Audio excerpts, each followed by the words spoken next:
Hello साथियों, नमस्कार। इस वक्त की सबसे बड़ी खबर, जी हाँ साथियों, इलेक्शन को लेके सबसे बड़ी खबर निकल के आ रही है।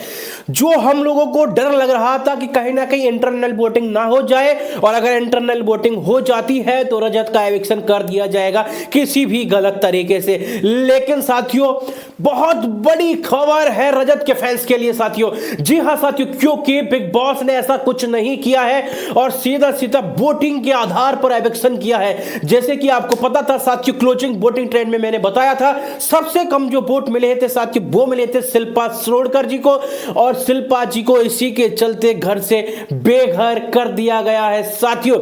इसलिए यहां रजत का रास्ता बिल्कुल क्लियर हो चुका है अब ट्रॉफी का, और अब तीन लोगों में बड़ी कांटे की टक्कर है साथियों ट्रॉफी की।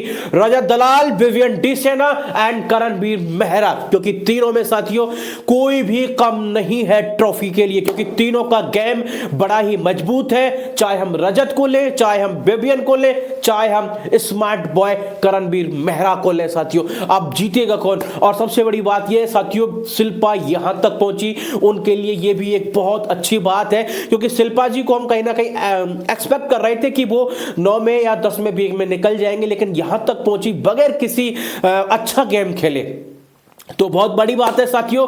दो बेटों के सहारे, दो बैसाखियों के सहारे वो यहां तक पहुंची, और अभी की खबर यही है साथियों, एविक्ट हो चुकी है शिल्पा जी। अब देखते हैं साथियों कौन बनेगा विनर, आपके अनुसार कौन है बिग बॉस 18 का विनर।